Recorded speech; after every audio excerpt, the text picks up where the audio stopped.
सकाळी उठल्यावर आपण दररोज नित्यनेमाने मोबाईल पाहत असतो, पण आपल्याला पूर्वजांनी सांगितलेला हा छोटासा मंत्र नक्कीच आपल्या जीवनामध्ये सकारात्मक ऊर्जा आणू शकतो. चला जाणून घेऊया या मंत्राचा खरा अर्थ. हा मंत्र दररोज नित्यनेमाने सकाळी उठल्या उठल्या म्हटलात तर मन शांत आणि सकारात्मक राहते. दिवसाची सुरुवात चांगली होते आणि आत्मविश्वास वाढायला लागतो. देवावर श्रद्धा, विश्वास आणि संयम ठेवणं खरंच खूप महत्त्वाचं असतं आणि त्यासाठी हा मंत्र अत्यंत फलदायी असा मानला जातो. कामात यश मिळण्याची प्रेरणा देखील मिळत राहते. तर अत्यंत सोपा असणारा हा मंत्र दररोज सकाळी उठल्यानंतर सकाळी म्हणावे. कराग्रे वसते लक्ष्मी, करमध्ये सरस्वती, करमूल्य तू गोविंद, प्रभाते करदर्शनम.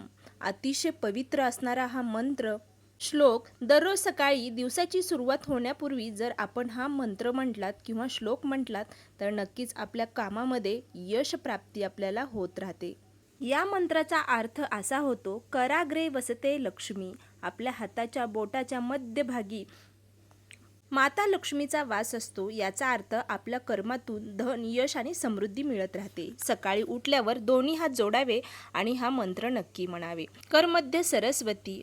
हाताच्या मध्यभागी माता सरस्वतीचा वास असतो, म्हणजे ज्ञान, बुद्धी आणि चांगले विचार आपल्या कर्मात असावेत. करमूल्य तू गोविंद. हाताच्या मुळाशी भगवान गोविंद विष्णू यांचा वास असतो, म्हणजे प्रत्येक काम देवाच्या आशीर्वादाने आपल्या चांगल्या हेतूने करावे. प्रभाते करदर्शनम. म्हणजे सकाळी उठल्यावर सर्वप्रथम आपल्या हाताचे दर्शन घ्यावे आणि देवाचे स्मरण करावे. अत्यंत प्रभावीशाली आणि प्रेरणादायी असा हा छोटासा मंत्र आहे, जो की दररोज नित्यनेमाने सकाळी उठल्यावर हा मंत्र म्हणावा आणि दिवसाची सुरुवात करावी. व्हिडिओ आवडला असेल तर कमेंटमध्ये नक्की लिहा. श्री स्वामी समर्थ. जय जय स्वामी समर्थ. अवधूत चिंतन. श्री गुरुदेव दत्त.